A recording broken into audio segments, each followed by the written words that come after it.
भले ही विंता और कद्र ने रखा हो, किंतु हमें आमंत्रण तुमने दिया है दीति। इसीलिए यहां जो होगा उसका उत्तरदायित्व उन दोनों के साथ साथ तुम्हारा भी होगा। जी जी महर्षि, मैं उनकी सहायता करके आती हूँ।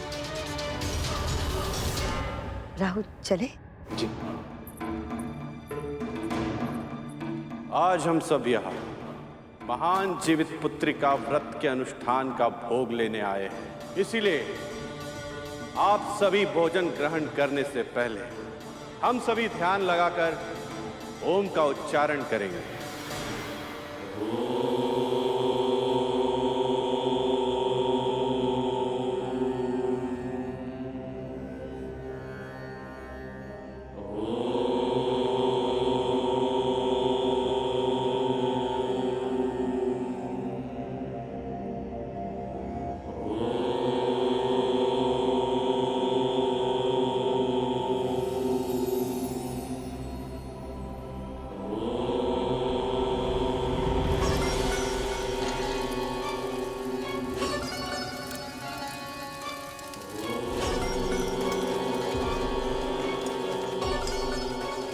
ये गरुड़ कहाँ रह गया?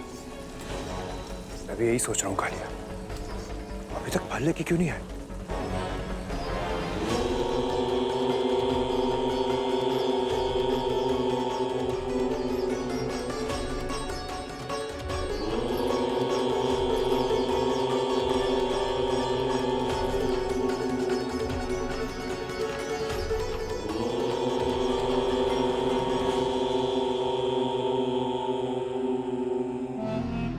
जब ये महर्षि आवेश में आकर अपनी पत्नी को वृक्ष बना सकते हैं, तो सोचो राहुल, क्रोध में आकर ये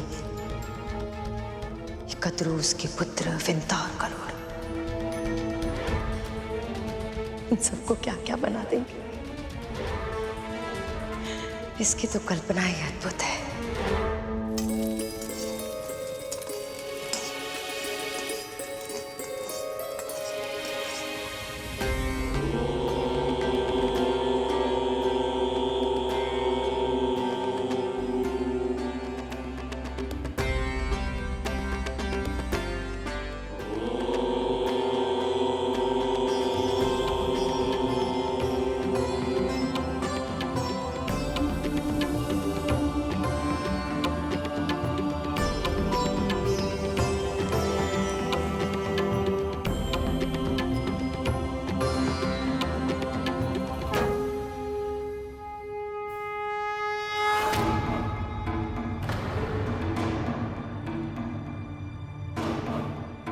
कुछ भोजन भी मिलेगा या ऐसे ही लौटना पड़ेगा? बस अभी अभी आया महर्षि। सब लोग भोजन के लिए आसन ग्रहण कर चुके हैं। हमारे पास 1 सहस्त्र तो क्या 100 लोगों के लिए भी पर्याप्त भोजन नहीं है। जीवित पुत्रिका व्रत के भोग में सबसे अधिक आवश्यक है मरुए की रोटी और नोनी का साग, और ये दोनों ही वस्तुएं बहुत सीमित मात्रा में है।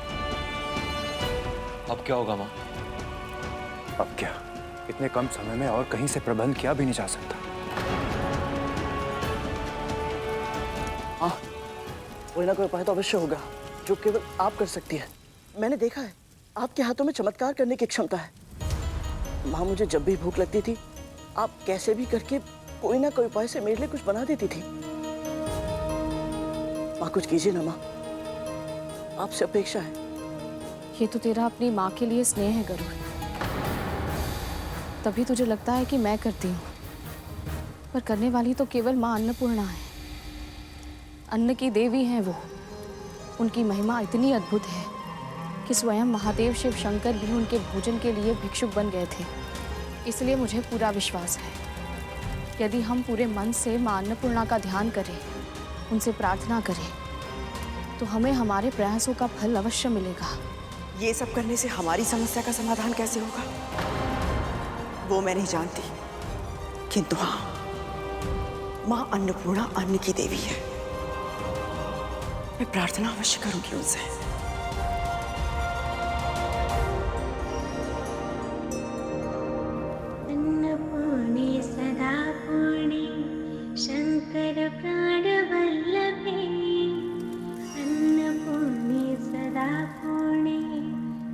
शङ्कर प्राणवल्लभी ज्ञानवैराग्यसिद्धिदं भिक्षां देहि च पार्वती ज्ञानवैराग्यसिद्धिदं भिक्षां देहि च पार्वती अन्नपूर्णे सदा पूर्णे शङ्कर प्राणवल्लभी माता च पार्वती देवी पिता देवो महेश्वरा माता च पार्वती देवी पिता देवो महेश्वरा बान्धवाशु भक्ताशु स्वदेशो भुवनत्रयं बान्धवाशु भक्ताशु स्वदेशो भुवनत्रयम्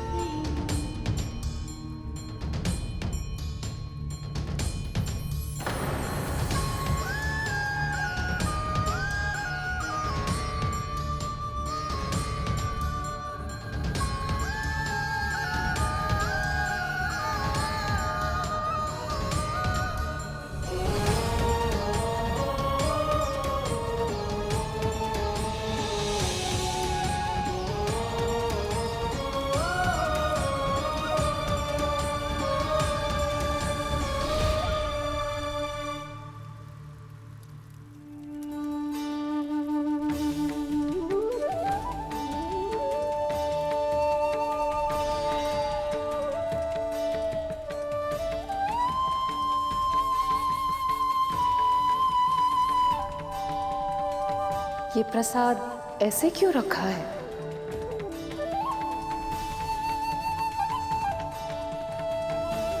माँ, आप कौन है? माँ कहा है तो माँ ही समझ लो।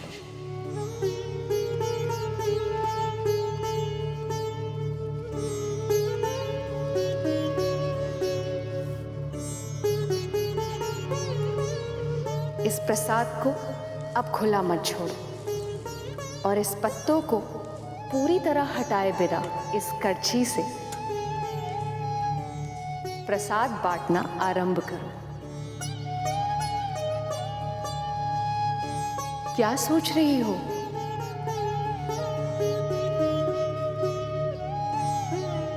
अतिथि भूखे हैं, जाओ भोग खिलाओ उन्हें।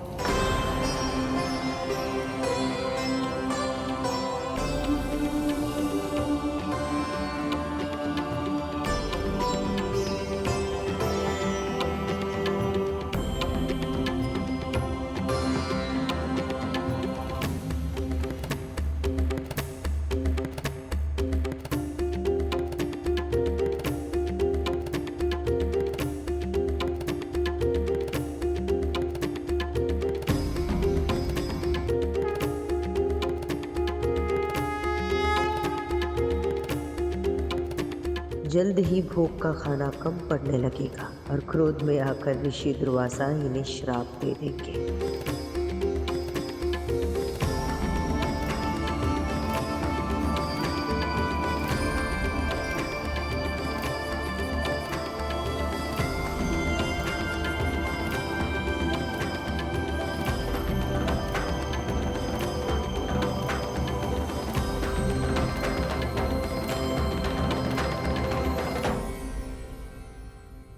स्वादिष्ट व्यंजन, अद्भुत स्वाद।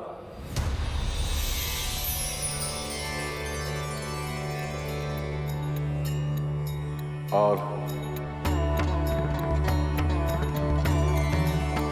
थोड़ा और।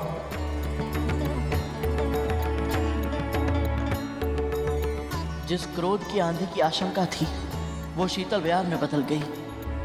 महर्षि और इनके 1 सहस्त्र शिष्य को भोजन कराने में हम सफल रहे। यह असंभव कार्य केवल अन्नपूर्णा मां की कृपा से ही संभव हो पाया।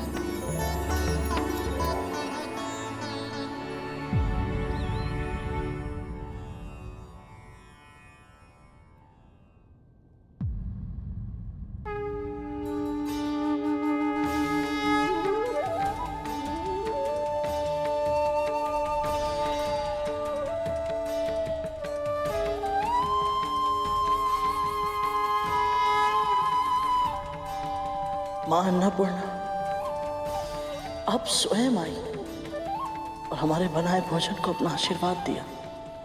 आपकी सदा ही जय हो।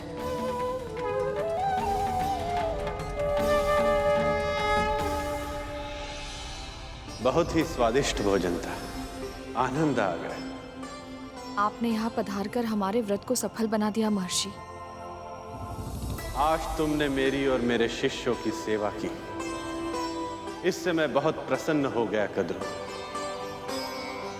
शिव शंभु ने चाहा तो तुम्हारे पुत्रों के कष्टों का निवारण शीघ्र ही होगा।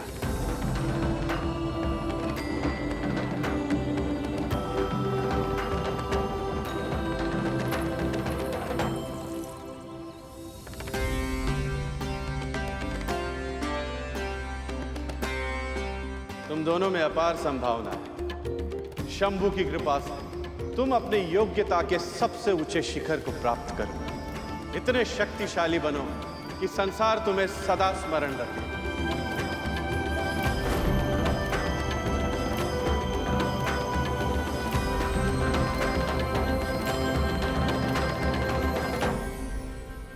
तेरे मन में मुझे एक ही इच्छा दिखाई दे रही है बालक। बहुत शीघ्र ही तू उसे पूर्ण करने का मार्ग खोज पाएगा। बस आपका आशीर्वाद सदैव मेरे साथ रहे महर्षि।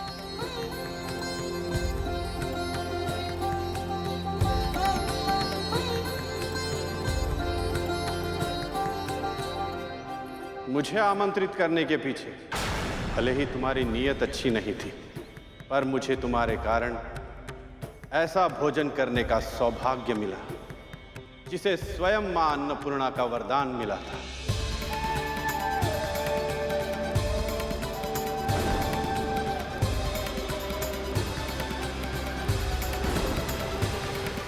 ऐसे महाभोग के बाद क्रोध का शमन हो जाता है और मन परम शांत हो जाता है। इसीलिए आज मैं तुम्हें कोई श्राप नहीं दूंगा, पर एक चेतावनी अवश्य दूंगा। जो व्यक्ति जैसा बोता है वही पाता है। इसीलिए अपने कर्म संभालो दीति। तुम्हारा आत्मविश्वास चरम पर है, क्योंकि तुम्हारे पुत्रों को संजीवनी विद्या प्राप्त है। पर स्मरण रहे, अमर होने के उपाय और भी है। आज तुमने स्वयं अपनी आंखों से देखा। यदि एक मां चाहे तो असंभव को भी संभव बना सकती है। और अदिति कब से तपस्या कर रही है और शीघ्र ही उसे उसकी तपस्या का फल मिलेगा।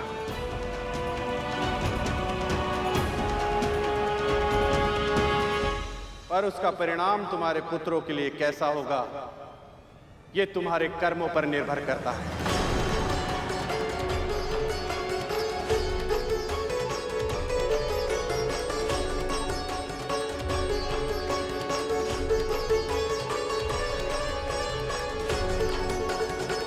महर्षि ने श्राप भले ही ना दिया हो, पर चिंता अवश्य दी थी।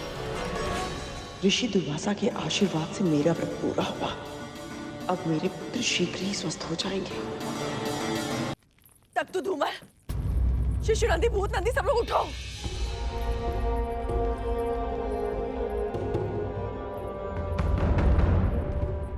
शिशु नंदी, पुत्र, उठो पुत्र।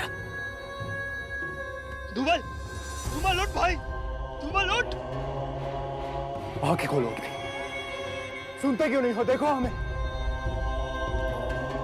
पुत्र, पुत्र, उठ जाओ।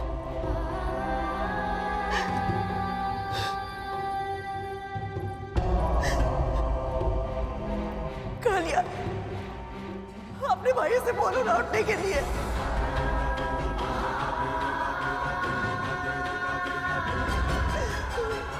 दक्षा, अपने भाइयों को उठाओ ना। तुम्हारी माँ यहाँ पे आई है, उठो ना। विद्या, गई है। महारानी कद्रू का आदेश है, उठा जाओ।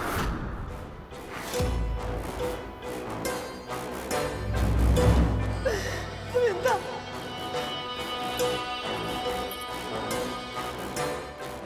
क्यों विंदा?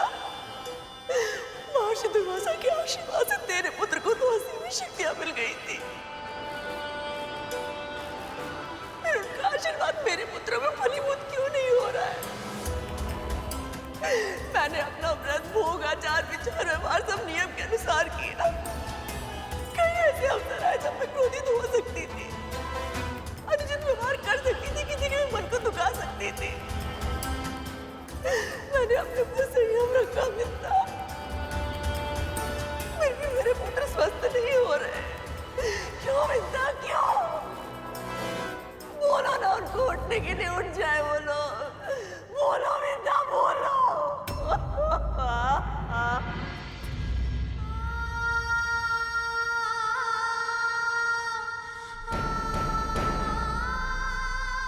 मेरी भक्ति में क्या कमी रह गई विंदा? क्या कमी रह गई? नारायण मुझसे क्यों रुष्ट हो गए विंदा? क्यों रुष्ट हो गए?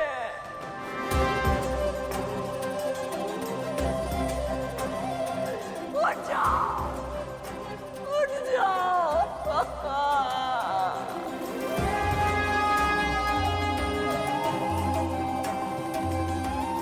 अब हम क्या करें माँ? हम सभी की आशा इस व्रत पर टिकी हुई थी।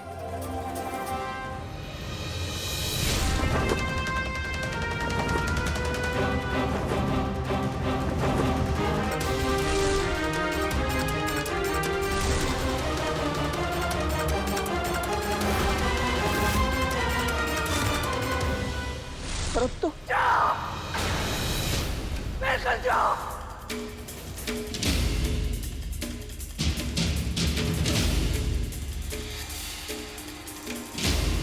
मुझसे क्या पूछ रहा है?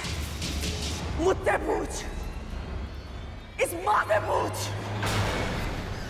आज मेरे पुत्रों की दशा तेरे कारण हुई है गरुड़, तेरे कारण।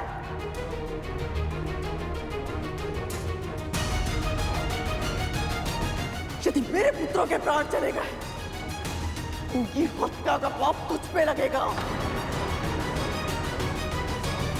हत्या एक ऐसा महापाप है जो सैकड़ों वर्षों तक प्रायश्चित करने के बाद भी नहीं उतरता। और तू तो प्रायश्चित कर भी नहीं पाएगा। तू अपनी मां को संसार का सारा सुख देना चाहता था ना? यदि आज के बाद मेरे पुत्रों ने मुझे मां कहकर नहीं पुकारा, तो तेरी मां के जीवन में दुखों के अतिरिक्त कुछ नहीं बचेगा।